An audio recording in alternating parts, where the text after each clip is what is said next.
Eating out, Oh, our favorite. a survival guide. Who knew that we needed a guide to help us survive eating out, right? Sometimes the only way to survive is to eat out. So here we go. Sometimes you're on the go or life is crazy, so that's the only option we got. This is true. So let's talk about part one, before the experience. You're like, what? What the fuck? What the Yep. fuck? Before the experience? There's Isn't multiple stages. who even knew, right? Yep. But like food, it's not only fuel, it's an experience. Yep. Like it is. You sit down, you enjoy a meal with your partner. It's an experience, Yeah. And I feel right? like half the time when you decide where you want to go, it is kind of based on this. Oh, do I want someone to wait on me? Do I want to go up to the Yeah, counter and order? Do I want there to be drinks, loud music, just like whatever? And a lot of those are just like subconscious. We don't actually talk about it, but I do think it plays a huge factor on where we decide to go. for sure. And so like if you're thinking about like planning a trip, like and planning your vacation, like Yep. what are the things that we do? We Oh, we we plan ahead. plan. Well, we know where we want to go, how long we're going to be there, like all of those types of things. Obviously, you can be as crazy as plan an itinerary throughout the whole thing. And there's obviously different types of people, right? Where there's going to be some people where it's like two different groups of people can go on a cruise. One group's like, hey, cool, we're gonna go on a cruise. We'll leave this day. We get back that day. They have all the food, no big deal. We'll take it as we want.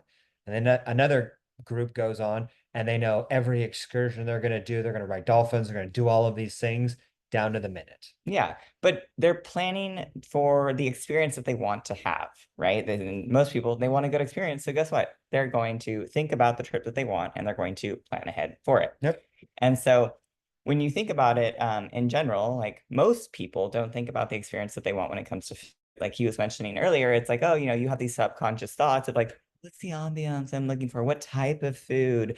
Is it going to be quiet? Is it going to be dark? Can I hear you? I don't want to be seated next to the bathroom. Like you have these things that you may not verbalize, but they are Or there. even on a trip, it's like a lot of times people talk about all the things that they want to do on the trip, but not necessarily the food on the trip. Where it's like, Yep, oh, like I want to go to Disneyland, I want to spend all day there. It's like, well, and then what happens? They spend all day at the park, and then as soon as they leave, then an afterthought of like, oh, well, where are we going to go eat? Well, let's pick something close, or on the way back to the hotel, we'll just grab something that we're there, because they didn't plan ahead for food the same way they did everything else in the vacation. for sure. And most people like have no idea what or when they're going to eat, like in life in general. Yep. And you were probably one of those people. I mean, I know we were like we didn't know what we were going to eat the next day, the during the week, like at all. But now it's like, oh, like whether you have it penciled down exactly or you just have some type of idea, there is some type of plan, regardless of how detailed it is or not, Yep. right? And so crafting your eating out experience, it's going to take time and it's going to take attention, just like it takes when you go on vacation, because you want to craft that perfect, amazing experience that you create memories of, Yep. right? But then the reality is with that is that I know sometimes when people think about planning ahead, they think like, oh, I don't necessarily have the time. But in my experience, it actually takes less time to plan ahead than it does to do something on the fly. Because a lot of times people are like, oh, like I'll just worry about food when I'm hungry. And then when they're hungry, it's like, oh, well, what's by this, that, whatever. And they end up spending the same amount of time, if not more, deciding where they're going to go eat and what they're going to grab. So if you just do yourself a favor and do that before you're hungry or before it's time to eat, you'll probably make better decisions. Yep. And so let's talk about the stages of eating now. Well, there's the before the experience. Oh, So, AKA planning ahead, like what are you going to eat? Where are you going to eat? Those types of questions. And then you got the during the experience, which is like, okay, what are you, you're ordering, you're waiting for your food, then you're eating your food and you're being present with your food, right? You're actually partaking in the experience. And then there's the after the experience. It's like, oh, I went to this restaurant and I got this. It was amazing. Or it's like, oh man, the service was shitty there. Like I'd never go back. So like you have these like memories that you're talking about after the experience, right? yep. So if we're talking about the before the experience, aka the planning ahead portion, there's going to be a couple factors to think about. And so one of the first factors is defining that experience. So things like what do you like why are you going out to eat? Then you have the where am I going? You have the what and how much am I eating? What are you eating the rest of the day if you are? That's a thought that a lot of people don't think about. And then reflecting on like previous experiences. So deep diving into the first portion of it, defining your experience. And so why the heck are you going out to eat? Yep. What's the point? Yeah. So like, is it to catch up with friends? Are you a foodie? Is it just convenient and you didn't have time to cook? So you're like, hey, I'm going to stop by XYZ and pick up something. And so most times I would fall into like, oh, it's just dinner time and I'm not prepared, right? Like Yeah. then it'd be like I'm going out for convenience because I either can't cook, don't want to cook, like whatever it looks like, right? But is it just because it's time to eat, or what's the reason? Yeah. And so like depending on the reason why you're going out might dictate like what you're eating, where you're going, and how much. Because you're like, hey, if it's just convenient, like you're probably just gonna stop by a fast food place and you're like, is it even gonna be worth the calories I'm about to eat? Yep. That'll be later food for thought. But if it's like, hey, I'm gonna go out with my friends, like then maybe it might be like, oh, like I want to go out and just like have a cocktail or have some coffee, or maybe you do want to go to a happy hour or grub on some food or whatever it is. Yep. The other portion of this is going to be like, what's your current goal? So like obviously, like why are you going out to eat? But like what are you trying to achieve right now? Like, are you in a fat loss phase? Are you trying to maintain? Are you maybe in like a slight surplus? Because that will also dictate like why, what, how much you're going to consume when you go out. Yep. And the reality is that sometimes all of these things kind of overlap, right? Like if you're going out to eat, maybe it is to catch up with a friend, but you guys are foodies, so you're trying out a new restaurant. It's close to your house, so it's convenient, right? So it's like there's going to be like multiple factors. It's just that like at any given time, one of the things is probably a priority, right? Like if you are checking out this new food place, but you haven't seen your friend in a long time, maybe the food is important, but it's more about catching up with a friend. So in that situation, maybe the friend is the highest priority. And you're also in a fat loss phase, so you'll get to catch up with your friends, try a few bites, stick to water, and then you're good. But taking the time and the intention to think about like, all right, cool, what does that look like, right? Because in all the different situations, or if you take these and jumble them all up and you have a different one each time, the way that you show up to complement the result of your life that you want will look a little bit different. Yep. So then where the heck are you going to eat? Yep. So like, where are you going to eat? And what are you going to eat? Like, are you going to have like an entree, an appetizer, a cocktail? What time does the place open? There's been so many times we've gone to places like, oh, we want to go out to this place for an early dinner, but they don't open until 6. And like Yep. 6 o'clock is not early for us. So Especially like, especially out here in Austin, like there's a few fancy restaurants that obviously like a lot of fancy restaurants they don't do like a lunch or breakfast service, so they don't open until 4 or 5. But then even some of the smaller businesses, because they're food trucks or little local places, they won't open until later. I mean, we we went to a cookie place. It didn't open until 6 o'clock. yeah, 6:30 at night, right? So Till it's like, 10 p.m. We're like, yeah, we are in our yeah, pajamas it's like, at that whoa. time. I mean, it makes sense. It's dessert, maybe after dinner snack, but that is definitely not our MO. And so, but it's like all of those things taken into consideration. It's like, all right, cool. Like, what do you want? And then the time that these things are available to you. Yeah, because like depending on like if you're going for like breakfast, and depending on how many calories you dictate towards breakfast, like that might make a dictate what it is you want to eat and how much. Yep. Because if you're going to consume all your calories in one sitting at the beginning of the day, it might leave you hangry for the rest of Yeah, the day. maybe a later breakfast. Maybe Right. exactly. Does the place have nutrition facts? Like that will help with guesstimations, but if they don't, how will you plan that into your intake? Yeah. And then another question that a lot of people don't think about is like, do you even have to eat?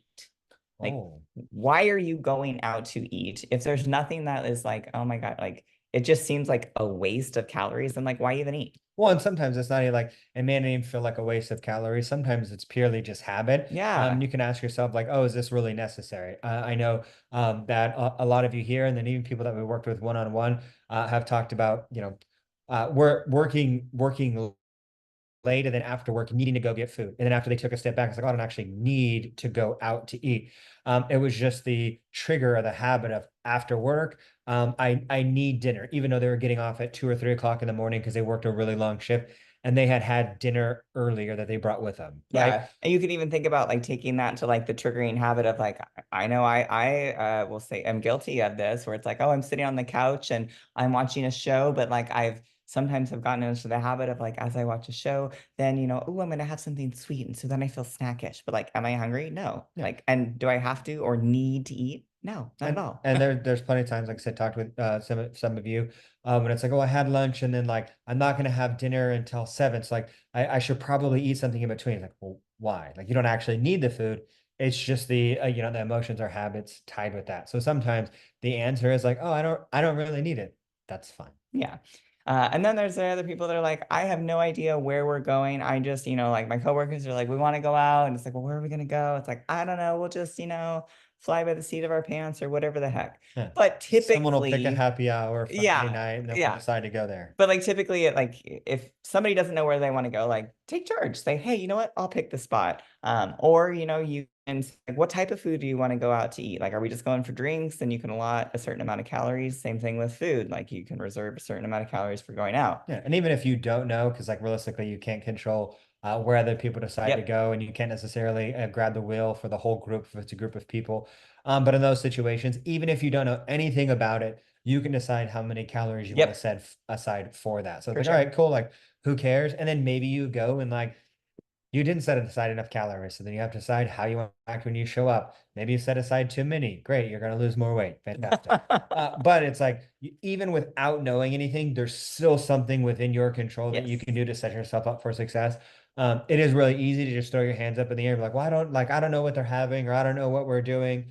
So like I'm helpless. Like, Yeah. no, it's like you can still set aside, calories for something. Maybe it'll make you a little bit low on protein or a little bit over on some of the other things, but there's something that you can do to set yourself up for success. Yep. Make sure to check out the Integrating Fun Foods Without Feeling Miserable lesson. That is Oh, going to make you not feel miserable. I'll tell you yep. that right now. And then also the I don't know where I'm going out to eat lesson, where we dive deeper into those. But now let's talk about what and how much. So, like thinking about the ABCDs, your apps, your breads, your beers, your chips, your cocktails, your desserts. Are you actually going to partake? And if so, like how much? Of what? Exactly. Of what? We dive deeper into this in our favorite tips for enjoying your meal out lesson. So be sure to check that out. What are you going to eat? So, what are you going to eat? Like, is it going to include the ABCDs? And then, how much are you going to eat of that? But with this, we do encourage you to pick something that you actually look forward to and you actually want. Yeah. So like if you're going out and you think you would enjoy a burger more than get that over like, oh, a salad's a healthy choice because you think it's the right thing to get. Sometimes like calorie and macro wise, the burger may actually be the better choice, just depending on what you're getting. But make sure it's something you look forward to. And if you're like earlier on in your journey or someone that struggles with like, oh, like how much should I be eating, or like once it just hits my lips I lose control, um, then get something that has a like that can have a smaller serving size. Because if it's like, hey, look, I'm gonna get a burger and I'm only gonna eat half, that may be really challenging. So going and saying like, hey, maybe I'll get the sliders and have them pack up half, or like cut the burger in half and have them box it Yep. beforehand, like great. But when you're first getting started, going out for a slice of pizza and ordering the whole thing, maybe making it more challenging yourself than it needs to be. This is where sharing comes into play. Yep, You because could get one entree between two people. We'll tell you yep, that right now. And then making sure that you obviously like account for it. So like once again, do they have nutrition facts? If not, like guesstimate. And so you can check out the how to account for restaurants without nutrition facts lesson to make sure that you're, accounting for them appropriately to ensure that you're moving to where you want to go. The other portion that a lot of people, what we mentioned, do not think about is like meal planning for the rest of the day. Like, what are you eating the rest of the day? A lot of times, like people just go out to eat, and it's like, I'm just going out to eat just because, once again, I didn't prepare my food. And there's nothing wrong with that. It's just being aware and intentional. And so, if you are going out with somebody and you know where you're going and what you're eating, then you already know how many calories that you are going to be consuming when you go out, which then leads you to the next portion of like, okay, how many calories do I have left and how many meals am I going to eat there? yep, So super simple.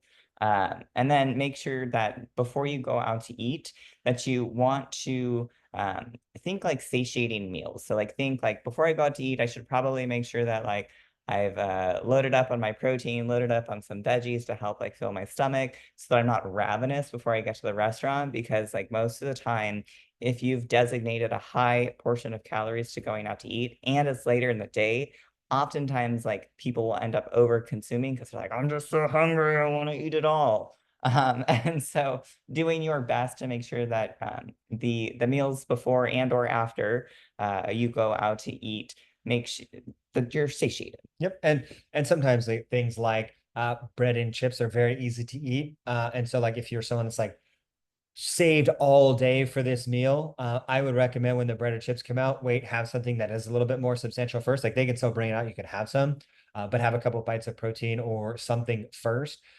Because if you start with the bread or the chips, it's going to be very easy to just get to the bottom of the basket over and over again.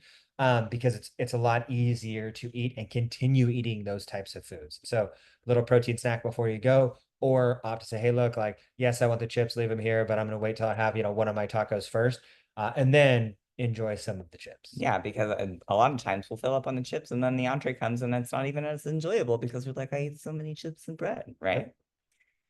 All right. Fifth thing, reflecting and rethinking on past experience that you've had. Because when you reflect on past experiences, it helps set you up for success and it helps identify any triggers that caused you to fall off. So, for instance, if you're like, oh man, that bread just has a chokehold on me, then maybe like factoring in, hey, you know what? I'm going to give myself permission and factor in to allow myself to eat some freaking bread. Yeah, or you could tell the waiters like, oh, like, bread for the tables, like, oh, can you bring a half basket? So that way, Yeah, like, they only have two pieces of bread in there versus like 50,000, yep. right? Or declining the bread. But Yep. like if that didn't work in the past, maybe it's time to try a different approach. And then thinking about like what set you up for success. Was it planning ahead? Was it sharing a meal? Was it eating in the middle of the day so you weren't leaving a lot of your calories toward the end of the day? And so then reflecting on these allows you to identify when you go out this time, what are you going to do? Yep. How can you set yourself and craft that perfect, exciting, amazing experience that you are looking to have when you go out to eat? But in conclusion, plan your meal ahead of time. Think about where you're going, why you're going, what you're going to be getting, if you're going to be doing any of these like ABCDs, and then making sure to account for the food and decide what you're going to eat the rest of the day. But check out part 2, Eating Out Survival Guide, which is during the experience. And if you have any questions, submit a burning question or apply for a breakthrough session inside the Fit Foodie coaching course.